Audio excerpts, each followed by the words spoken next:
안녕하십니까. 이번 강의를 맡게 된 서울교대의 함규진이라고 합니다. 만나 뵈서 반갑습니다. 오늘 얘기할 것이 이제 왕의 역사로 보는 세계사라고 되어 있습니다. 뭐 왕이라고 하면 많이들 아시죠? 근데 여기 두 사람 나와 있는데 이분은 뭐 모르시지 않겠죠? 이분을 모르시면 솔직히 이거 끄셔야 되는데 더 이상 좀 할 얘기가 없어요. 너무 모르시면은 아마 아실 것 같고 이분도 어디서 좀 보신 기억이 날 것 같아요. 뭐 세계사 책이든 미술책이든 어디서든지 본 것 같습니다. 어쨌든 뭐 굳이 꼭 모르셔도 됩니다. 어쨌든 과거에 여러 왕들이 꽤 많이 있었죠. 말하자면은 이제 왕의 역사로 보는 세계사였습니다만 세계사의 한 90%가 어떻게 보면 왕의 역사라고도 할 수 있습니다. 그 전에 아직 원시 시대는 역사가 없었고, 그다음에 왕이 태고적부터 있어가지고 쭉 이렇게 오다가 뭐 지금도 뭐 영국이라든가 그 몇 군데는 아직 왕이 남아 있습니다만은 그 다음에 이제 민주화가 돼가지고 이제 우리 왕이 없이 우리끼리 통치를 하자. 그런 시대는 한 20세기 정도로부터라고 보면 될 것 같으니까 얼마 안 된 거예요. 그래서 이제 왕이 그렇게 무수하게 많은 왕들이 뭐 우리나라, 중국, 일본, 뭐 저기 서양 그렇게 쫙 있었는데 과연 그런 사람들은 어떤 사람들이었을까?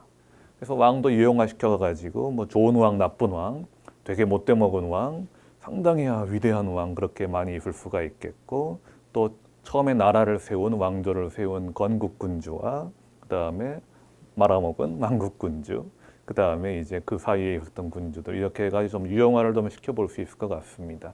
그래서 이제 무수하게 많은 왕들 중에서 좀 이렇게 해보자. 어떤 때는 왕이 참 퍼포먼스를 잘했던 것 같고 어떤 때는 참 이 사람이 인물은 괜찮은데 시대가 너무 안 좋아서 좀 힘들었던 것 같고 그런 얘기를 하다 보면은 일단은 조금 재미있을 것 같아요. 예. 그리고 삼국지에서 보면은 뭐 그 왕들이 서로 싸우고 뭐 왕이 됐다가 말았다가 무슨 시해 당했다가 뭐 바꿨다가 그런 얘기들 아닙니까? 그러니까 재미있을 것 같습니다. 그런 것 같고 그다음에 거기에서 어떤 교훈을 얻을 수가 있지 않을까? 어떤 교훈인가? 우리는 지금 왕이 없는 시대를 살고 있지만은 우리가 우리 스스로를 통치하는 시대를 살고 있지만 그 상황에서 과연 과거 왕의 역사에서 뭔가 배울 수 있는 게 있지 않을까? 그런 생각에서 한번 들어주셨으면은 편한 마음으로 들어주셨으면 좋겠습니다. 네, 그럼 시작을 해볼게요. 제 1강 역시 또 두 사람이 딱 있네요. 그래서 이 두 사람의 공통점은 딱 나오면 또 제가 이제 강의를 할 만한 그런 뭔가 의욕이 사라지겠죠. 그래서 이 두 사람의 공통점은 맞습니다. 왕이고요. 왕이고 그 다음에 이 사람은 명태조 주원정이라고 해서 명나라는 아시죠? 명나라를 세운 사람이고 이 사람은 로물루스 해가지고 유명한 로마를 건국했던 신화적인 군주입니다. 말하자면 제1강은 건국 군주들, 처음으로 나라를 만든 사람들, 그 건국 군주들에 대해서 한번 이야기를 해보겠습니다. 다시 한번 나왔습니다. 좀 클로즈업해서 나왔죠. 그래서 로물루스, 방금 말씀드린 로마의 건국자. 그다음에 이 양반이라니까 좀 이상하네. 죄송합니다. 이분도 좀 많이 보셨을 것 같아요. 이분도 저는 처음 보는데요. 그러면은 역시 또 끄셔야 될 것 같아요. 기본적으로. 단군 왕검이시죠. 말하자면 고조선을 처음으로 건국하신 기원전 2333년에 그렇게 해가지고 이제 이 나라를 말하자면 처음으로 만든 분이라고 알려져 있는 그런 단군 왕검 시조님이시죠. 그래서 이분은 고조선을 건국했던 군주, 이분은 로마를 건국했던 군주인데 두 분 다 어떻게 보면 실제로 사시긴 사신 걸까? 언제부터 태어나서 언제까지 돌아가신 걸까? 그것이 좀 약간 불확실한, 뭘 했는지 확실히 모르겠는 신화적으로 남아있는 군주들입니다. 진짜로 있었나? 그런 사람이 있었을까?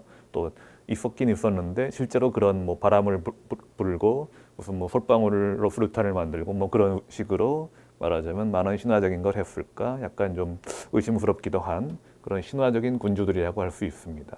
이 군주들의 공통점은 뭘까요? 뭐 방금 말했죠. 건국군주. 그거 말고 공통점이 뭐냐. 신화적인 군주. 그것도 그렇고. 근데 공통점을 굳이 따지자면은 그 외에도 동물하고 좀 관련이 있습니다. 이 두 사람이. 하나는 늑대, 하나는 뭐 곰인 것 같습니다. 곰에 대해서는 아시겠죠. 아무래도 우리 조상을 쭉 거슬러 올라보면 우리 어머니가 곰이었다니까. 말하자면은 웅녀하고 하늘에서 내려온 하늘의 아들인 환웅이 결혼을 해가지고 이제 태어난 것이 단군왕검. 그러니까 우리의 핏줄은 모두 곰이 좀 들어가 있다. 뭐 그런 식으로. 예. 단군왕검은 곰하고 직접적인 관련이 있습니다. 그 다음엔 그러면 로물루스는 늑대한테서 태어났나요? 아니, 그건 아니고요. 늑대한테 태어난 건 아닌데 늑대 젖을 먹고 자랐습니다. 말하자면 그 로물루스는 원래 공주의 아들인데 그 공주가 말하자면은 유폐를 당해가지고 라푼첼도 아닙니다. 뭐 지금 유폐를 당해가지고 남자를 못 만나게 됐었어요. 그랬더니만은 다른 남자는 모르겠지만은 나는 어떠냐 해가지고 마르스 신이 하늘에서 내려와서 그 공주하고 뭔가 이렇게 사랑을 했습니다. 그래서 애가 태어나니까 그 애를 강에다 갖다 버렸대요. 버렸는데 보통 강에다 갖다 버리면 살아나는 거 아닙니까? 신화적으로는. 예. 벼랑에서 떨어지면 보통 무협지에서 엄청난 무공을 하고 돌아와서 복수를 하죠. 왜 그냥 싹 죽여버리지 않고 다 그러는지 모르겠어요. 어쨌든 그냥 강에다 던져버렸더니만 그 다음에 늑대가 그걸 발견해가지고 늑대가 자기 젖을 먹여가지고 로물루스를 키웠답니다. 그래가지고 이제 늑대 젖을 먹고 자라나서 이제 로마를 건국했다. 그런 신화가 있는 거죠. 그래서 보시면은 이렇게 그걸 기념한 동상입니다. 늑대를 보면 왠지 표정이 좀 뻥 뚫려 있죠. 내가 지금 뭐 하고 있지? 하는 식으로 내가 왜 뭔가 이제 늑대 같지 않은 애들한테 내가 왜 젖을 먹이는 거지? 하고 좀 그런 걸 나타내고 있습니다. 밑에서는 열심히 먹고 있고요. 근데 보면은 방금 로물루스가 로마를 건국했다 뭐 이러면서 나를 따르라 하면서 아까 그림에서처럼 건국했다고 말씀을 드렸는데 그 보니까 하나가 아니네요. 두 명이 젖을 먹고 있습니다. 늑대 젖을. 또 하나가 누굴까요? 네, 뭐 단군왕검은 아니고 여기 낄 때는 아니죠. 로물루스와 그의 형제가 하나 더 있었습니다. 레무스라고 합니다. 이름이. 그래서 뭐 거의 쌍둥이 형제였는데 이 둘을 다 늑대가 참 인신도 좋아요. 둘을 다 이제 젖을 먹여가지고 키워서 형제가 힘을 합쳐서 말하자면 자신을 죽이려고 했던 그 나쁜 자를 내쫓고는 그 다음에는 자기네가 이 나라는 여기서 됐고 우리는 새로 나라를 세워야지 해가지고 쭉 가가지고 여기서 세우자 해서 로마를 건국했다고 합니다. 공동으로 나라를 세운 거죠. 그러면 레무스는 뭐하고 로물루스만 말하자면 로마의 건국자로 기억이 되는가? 그건 왜 그런가 하면은 레무스가 죽습니다. 병들어서 죽느냐? 그게 아니라 로물루스가 말하자면 자기 형제가 레무스를 죽입니다. 왜 죽였는가? 보면은 그렇다고 그럽니다. 전설상으로는 로물루스가 로마의 성벽을 새로 이렇게 열심히 쌓아가지고 낑낑대면서 쌓았는데 레무스는 보면서 장난만 치고 있었대요. 그래서 야, 그따위 성벽을 누가 못 넘냐 하면서 펄쩍 뛰어가지고 자기가 뭐 아무래도 신적인 사람이니까 그만큼 도약력도 있었겠죠. 그래서 펄쩍 뛰어가지고 그 성벽을 넘어버렸대요. 로물루스가 열받아가지고 더 해가지고 이중으로 올려가지고 성벽을 더 높이 쌓았답니다. 그랬더니만 그것도 못 넘을 것 같니? 하면서 레무스가 펄쩍 뛰었답니다. 그렇게 한 3번을 하니까 로물루스가 화가 꼭지가 여기까지 돌아가지고 그냥 레무스를 죽여버렸다고 합니다. 그래서 이 두 서로 늑대젖을 함께 먹고 자랐는데 로물루스만 남고 레무스가 사라지게 되죠. 단군왕검은 어떻습니까? 단군의 형제 누가 있었나요? 모르시죠? 저도 모릅니다. 기록이 없거든요. 말하자면 단군왕검 신화를 여러분이 만일 읽어보신다면 삼국유사 같은 데서 어떻게 보면 이게 단군왕검이 신화냐 할 정도로 이거 환웅의 신화 아니냐 할 정도로 환웅이 이제 홍익인간의 뜻이 있어가지고 내려와서 신단수 밑에서 이제 나라를 열었는데 그 다음에 이제 웅녀하고 결혼을 해가지고 단군을 낳았다더라. 단군이 기원전 2333년에 건국을 했다더라. 그 얘기만 나오고 단군이 구체적으로 뭘 했고 뭐 누구랑 결혼을 해서 어떤 애를 낳아가지고 무슨 뭐 전쟁을 했고 그런 얘기가 거의 안 나옵니다. 건국을 했다. 그 다음에 얼마 있다가 천년 뒤에 말하자면 나라를 다스리는 걸 마치고 산신령이 되었다. 그 정도로만 나오는 거죠. 근데 로물루스의 얘기는 상당히 좀 다양합니다. 이렇게 자기 형제를 죽인 거에다가 또 어떻게 보면은 요즘 말하면 집단 성폭행을 한 얘기도 있습니다. 뭔가 하면 사비니의 여인들이라는 얘기가 있어요. 로마를 처음에 건국을 했더니만은 남자는 디글디글한데 왜 남자가 디글디글했을지는 잘 모르겠는데 하여간 여자가 좀 드물더라 이거죠. 그래서 뭐 어떤 유명한 분이 말씀하신 것처럼 나라를 세우면 번식을 해야 되는데 누구랑 번식을 하겠냐 해가지고 그렇다고 해가지고 이렇게 총각만 디글디글 하는데 갑자기 뭐 무슨 뭐 저기 짝 프로그램 같은 거 그때 만들어가지고 공개적으로 구원하기도 그렇고 야, 다른 데 가가지고 여자들을 훔쳐오자 이렇게 한 거예요. 그래서 사빈이라는 이웃 나라가 있었는데 거기 가가지고 좋게 좋게 매기해서 우리나라 와가지고 한번 좀 저기 잔치를 한번 벌여봅시다. 뭐 그럽시다 하다가 그 틈을 노려가지고 로물루스가 딱 신호하니까 각자 마음에 드는 여자를 하나 들쳐업어가지고 전부 다 로마로 도망갑니다. 그래가지고 거기서 뭐 실제적으로 집단 성폭행 같은 거죠. 자기 의사에 반대하고 약탈적으로 결혼을 한 거니까. 그래서 이제 결혼해가지고 애 낳고 살았답니다. 사비니인들이 하도 기가 막혀서 하고 있다. 근데 꽤 오래 했나 봐요. 한참 동안 하고 있다가 이제 쳐들어가서 우리 딸을 찾아오자 해가지고 쳐들어가서 전쟁을 막 벌였는데 그때는 이미 를 너무 오래 한 나머지 이미 애를 몇씩이나 낳고 살고 있었다는 거죠. 그래서 사비니 여인들이 들어와가지고 이러지 마세요. 처음에는 우리가 의사대로 끌려온 게 아니지만 이미 우리 남편이 됐고 이렇게 애도 낳았으니까 우리 싸우지 말고 친하게 지내요. 그렇게 해가지고 싸움을 말렸다고 합니다. 어쨌든 이 로물루스라는 사람이 뭐 신화적인 사람이고 위대한 사람인데 딱 보면 경력상으로 보면은 자기 형제를 죽였고 그 다음에 집단 성폭행을 주도했고 상당히 좀 문제가 많습니다. 그 외에도 뭐 그 약간 잔인한 좀 이렇게 좀 위대하기도 하지만 잔인한 뭐 수없이 많은 사람들을 그냥 혼자 힘으로 뭐 17대 1이 아니라 170대 1로 싸워가지고 이겼고 다 죽였다. 뭐 그런 얘기도 있고 그렇습니다. 이렇게 길게 말씀을 드리는 이유는 건국군주이다 신화적인 군주로서 공통점이 있습니다만 단군과 로물루스는 로물루스에 있어서는 좀 피비린내 나는 약간 로물루스 자신이라면 약간 피하고 싶은 그런 이야기가 다 기록되어 있습니다. 형제 죽인 인간, 건국자인데 형제를 죽였어. 게다가 여자들을 약탈해가지고 성폭행을 했어. 그런 얘기가 다 나와 있습니다. 단군은 일단 뭐 형제 자매가 맺히고 애는 몇 명 낳는지도 안 나와 있을 뿐만 아니라 뭘 했는지 모릅니다. 그냥 잘 다스렸다. 뭐 처음에 잘 다스렸으니까 그 나라가 계속 이어졌겠죠. 그거 외에 그다음에 돌아가셨다. 그거 외에는 얘기가 없습니다. 좀 동양적인 군주들은 대체로 그렇습니다. 단군은 좀 극단적인 경우입니다만 뭐 요임금이나 순임금이나 그런 경우에도 굉장히 잘 다스렸다. 뭐 아들이 누구냐까지는 좀 있죠. 그런데 그 외에는 사생활이 어땠고 무슨 뭐 어떤 실수를 범했고 어떤 것 때문에 후회했고 뭐 그런 게 전혀 안 납니다. 너무너무 성스럽고 너무 인자하고 관대하고 그런 분들이다 보니까 그런 얘기가 전혀 안 나와요. 그럼 서양은 다 망난이고 동양 사람들은 다 성인군자였는가? 글쎄요. 그랬을까요?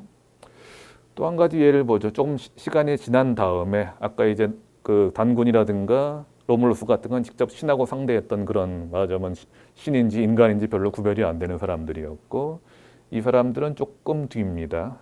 이 경우에는 테세우스라고 그럽니다. 들어보셨는지 모르겠습니다만은 아테네를 건국한 사람입니다. 아테네가 민주주의를 처음 만든 나라입니다만 그 전에는 왕정이었거든요. 그래서 처음으로 아테네 왕국을 건국했던 사람이 테세우스인 거죠. 이 사람은 신의 아들은 아닙니다. 다만 이제 어떤 왕의 사생아로 태어나가지고 나중에 찾아가가지고 아테네의 왕위를 계승하는 사람이죠. 포즈가 꼭 넌 뭐하고 있냐 왕위를 계승 중입니다. 그런 포즈 같이 보이는데 뭐 그건 아니고 조금 이따 전신상을 보여드리겠지만 다른 걸 때려잡고 있는 포즈입니다. 어쨌든 뭔가 좀 폭력적이에요. 뭔가 때려잡고 있어요. 거기에 비해서 이 사람은 동명성왕, 중몽이라고 많이 그러죠. 활 잘 쏘는 사람, 활솜씨가 말레비였던 사람이죠. 이 말하자면 고구려를 건국한 왕입니다. 앞서의 경우에 있어서는 한쪽은 굉장히 좀 신사 같고 좀 인자하고 좀 얌전하고 좀 점잖은 사람인데 이쪽은 뭐 이게 나를 따르라 이게 사실은 사빈 여인은 아닙니다만 뭐 들쳐 없고 빨리 여자 잡았으니까 빨리 로마로 돌아가자고 그러고 있는 것 같죠. 약간 좀 방방 뜨는 그런 스타일임에서 비해서 지금은 똑같이 갑옷 입고 어떻게 보면 동양적인 갑옷을 입고 딱 이렇게 위험 있게 하고 버티고 있는 모습이 이쪽은 역시 또 무의 군주로구나 그런 생각이 듭니다. 고구려 하면 딱 생각나지 않습니까? 활 쏘고 말 달리고 그리고 뭐 수나라 당나라 군대 다 쳐부셔버리고 굉장히 상무적인 정신이 뛰어났던 국가였다. 그러니까 당연히 그 건국군주인 동명성왕도 활솜씨 말렙에다가 뭐 말 잘 타고 상당히 좀 무력이 뛰어났던 테세우스라든가 무슨 뭐 로물루스 같이 그런 군주였던 것 같습니다. 그래서 두 사람은 굉장히 비슷해 보인다. 두 사람의 공통점이 또 칼의 공통점이 있어요. 정확히 말하면 아주 공통점은 아닐지 모르지만 어쨌든 좀 비슷한 얘기가 나옵니다. 뭔가 일단 그 테세우스 같은 경우에는 이 칼이 태생의 말하자면 출생의 비밀을 밝혀줍니다. 아침 드라마에 흔히 나오는 거예요. 그래가지고 이제 테세우스가 사생아로 태어나서 아빠가 없거든요. 엄마만 있어요. 그래서 엄마, 난 아빠가 누구예요? 나중에 보면 알게 된다. 아빠가 누구냐니까요.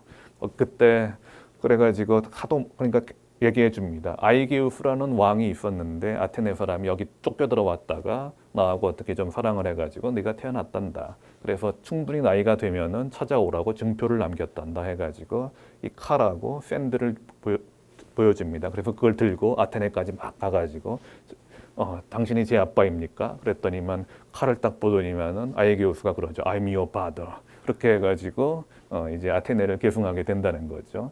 비슷한 이야기 좀 들어보신 적 있지 않습니까? 동명성왕 자신은 아니고 이번엔 동명성왕이 I'm your father 주인공이 돼가지고 칼을 남겨놓죠.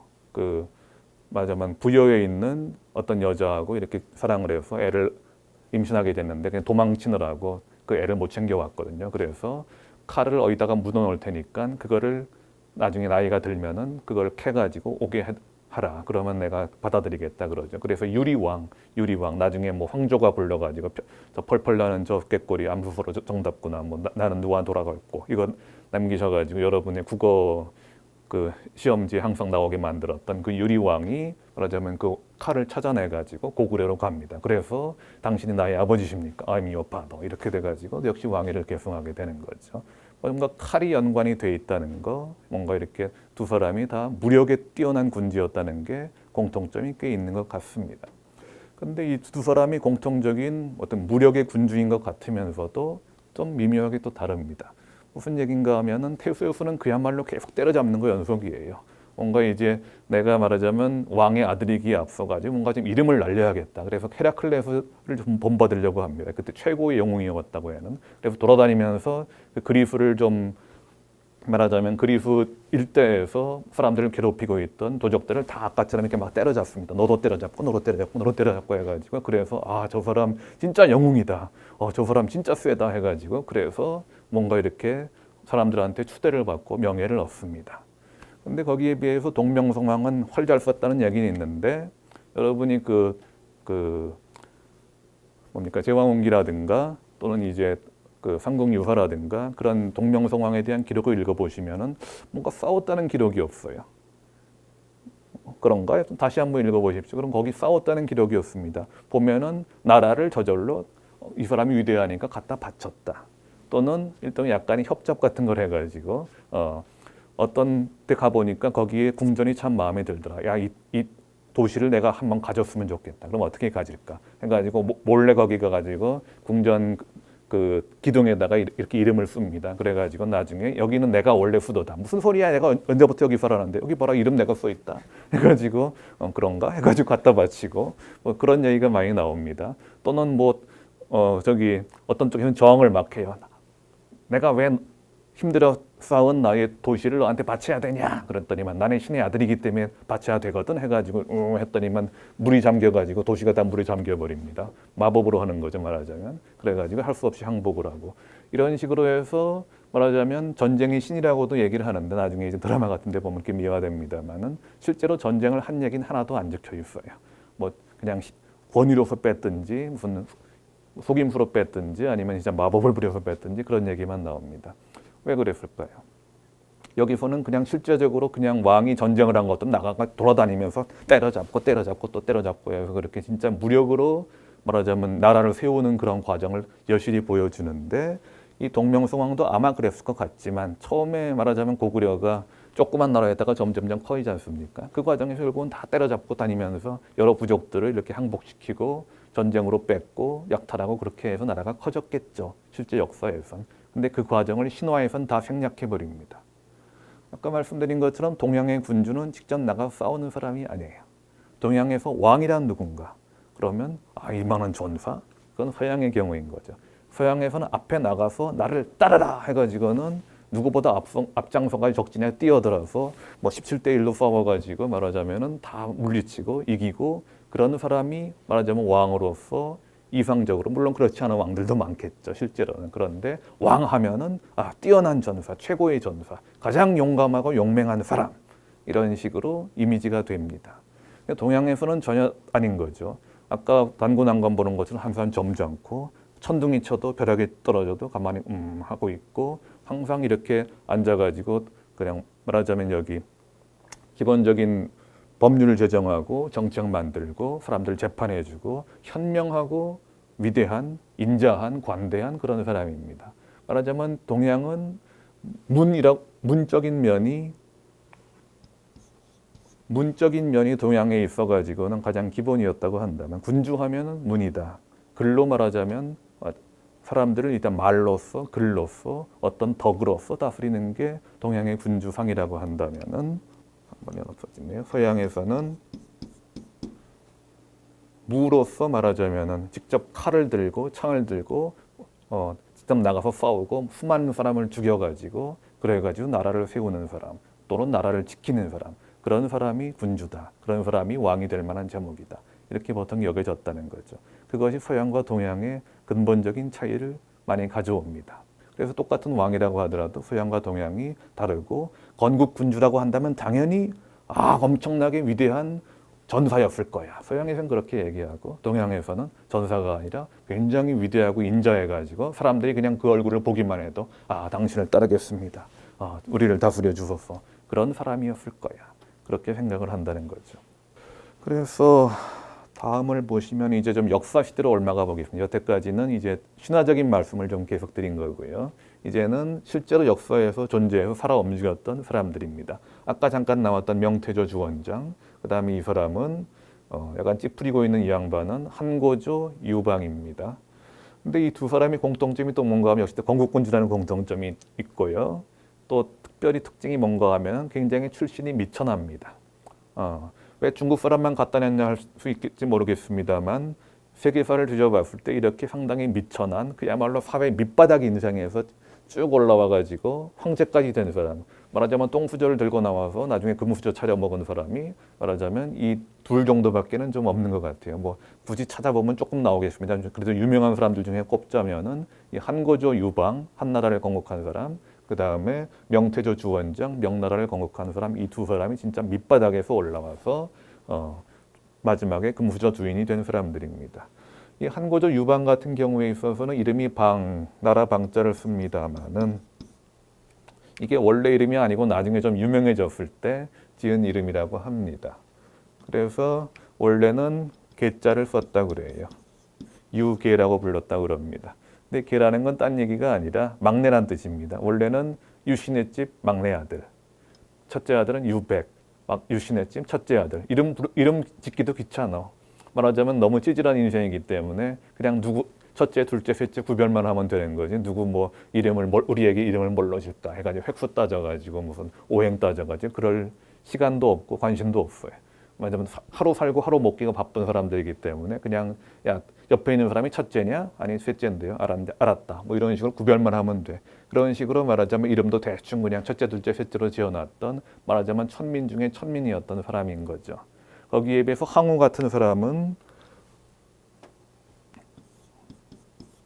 이름을 깃우자를 쓰는데요. 이게 사실 이름이 아니고 자입니다.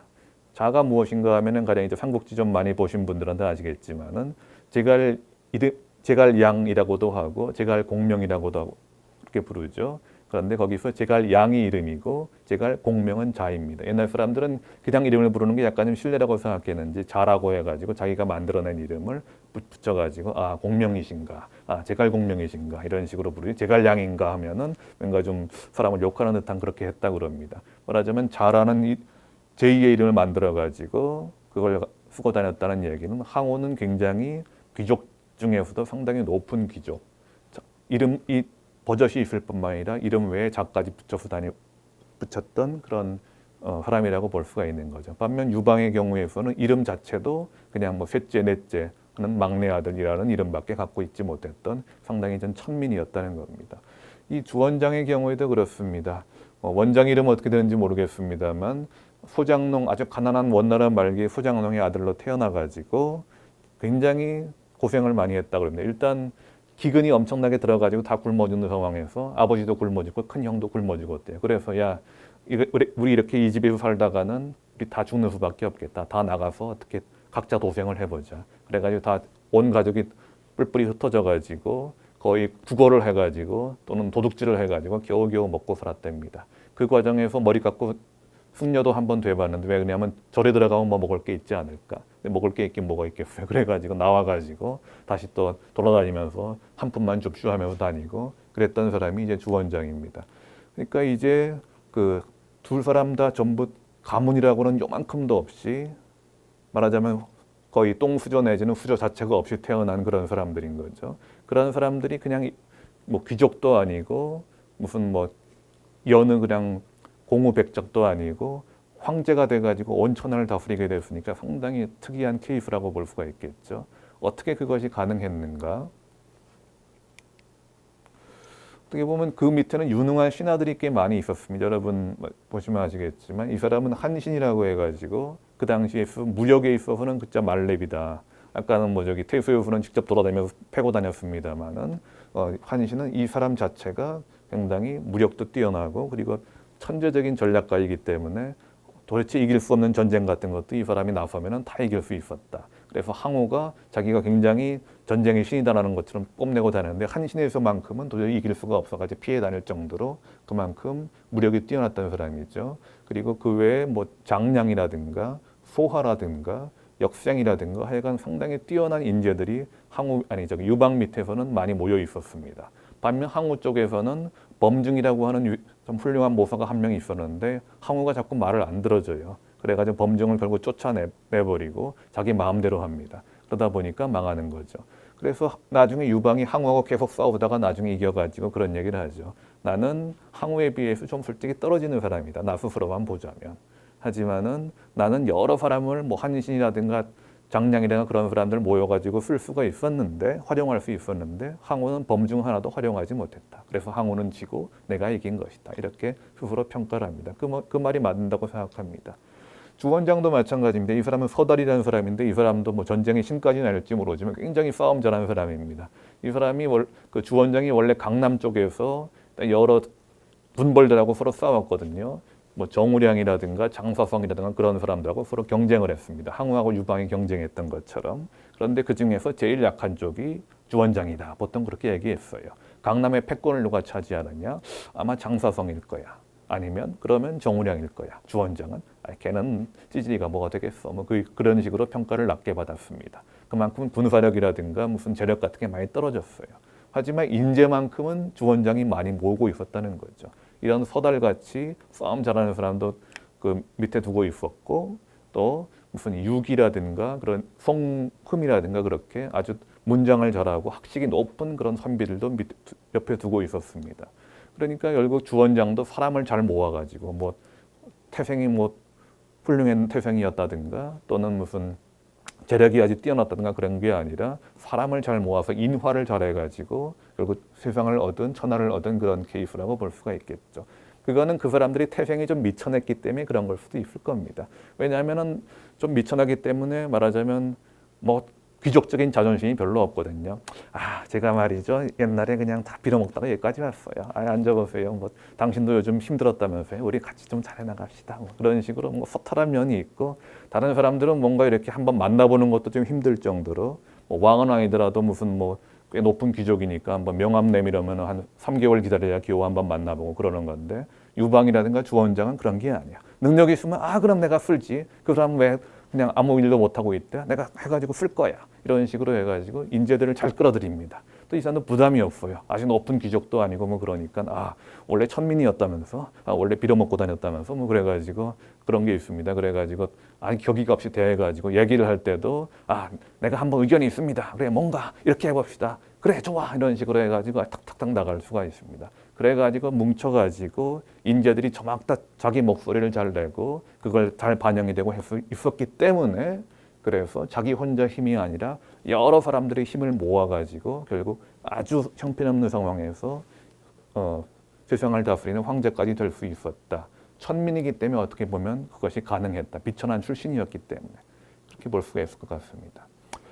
그때 보면 상당히 비정상적인 상황에서 그 시대가 난세였기 때문에 진나라가 멸망하고 이제 그 여러 군벌들이 다투던 시대, 한나라가 응국하는 시대, 그리고 이제 원나라가 또 멸망하면서 여러 군벌들이 역시 다투면서 다음에 천하를 누가 차지하느냐 그랬던 시대이기 때문에 어떻게 보면 또 가능했겠죠. 안 그러면은 뭐 평소에 스펙 쌓아야 되고 뭐 출신 성분 따져야 되고 뭐 그랬기 때문에 그런 사람들이 빛을 못 봤을 겁니다. 난세였기 때문에 비정상적인 시대였기 때문에 그렇게 아주 비천한 출신이 사람들을 모아가지고 힘을 모아서 결국 황제가 될 수 있었다. 나라를 세울 수 있었다. 그렇게 되겠죠.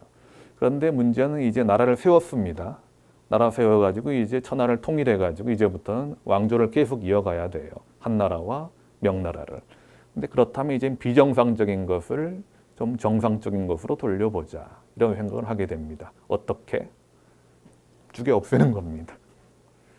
무슨 말인가 하면 이 공신들이 상당히 말하자면은 우리 때문에 유방 당신이 주원장 당신이 뭐 위대해서라기보다 우리가 힘을 도와줬기 때문에 말하자면 나라 세운 거 아니야? 대접을 좀 해봐. 아무래도 이런 생각이 있을 거 아니겠습니까? 그러니까 어떻게 대접을 해줄까 이렇게 생각을 하는 거예요. 뭐 나라를 절반을 떼줘야 되나?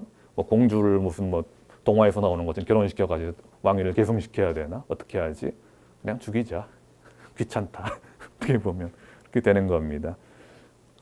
그럴 수밖에 없습니다. 말하자면은 황제 혼자가 굉장히 뛰어나가지고 밑에 사람들은 그냥 이렇게 거들기만 하다 그랬으면은 계속 그 상태가 이어지겠는데 일종의 동업을 한 거예요. 공동 창업을 해가지고 누구는 군사를 맡고 누구는 재정을 맡고 누구는 지휘를 맡고 해가지고 공동 창업을 해가지고 이 한나라라는 명나라라는 나라를 세운 겁니다. 그러다 보니까 서로 자기 지분을 주장해서 내가 더 많은 걸 받아야 돼. 아니야, 내가 더 받아야 돼. 자기 황제는 내가 돼야 돼. 이런 식으로 나올 수밖에 없는 거예요. 그렇게 하면은 굉장히 그 왕조에 있어서 불안감이 이어지는 거죠. 이 유방이나 주원장이 살아있을 땐 또 어떤다 할지 모르지만 그 아들들이 말하자면 나라를 계승했을 때는 또 어떻게 될지 모릅니다. 누가 또 쿠데타를 일으켜가지고 실질적으로 이 나라는 내가 세운 거니까 이제부터 내 한신이 한 나라의 황제가 되겠다. 나 서달이 명나라의 황제가 되겠다. 그럴 수도 있는 거죠. 그걸 미연에 방지하기 위해서 여러 가지 꼬투리를 잡아가지고 별 시덥잖은 이유를 들어가지고 이 사람들을 다 죽여버립니다. 한신 같은 경우에 있어서는 궁전으로 돌아와라. 기니 할 얘기가 있다 해놓고는 다 잡아버리죠. 그리고는 회음으로 강등해버렸다가 그 다음에 반란 일으켰던 혐의를 키워가지고 죽여버리죠. 서달 같은 경우에 있어서는 계속해서 그 사람의 자리를 뺏어요. 처음에는 이제 대장군이었는데 그 다음에는 그 밑으로 내려보내고 더 밑으로 내려보내고 이거 나한테 뭐 하자는 거지? 나한테 이 사람이 나한테 왜 이러지? 난 세상에서 가장 뛰어난 공을 세우는데 그래서 긴가민가 하고 있는데 이 사람이 아픕니다. 그래가지고 아팠더니만 오리를 선물로 보냅니다. 주원장이 찐 오리 드세요 하고.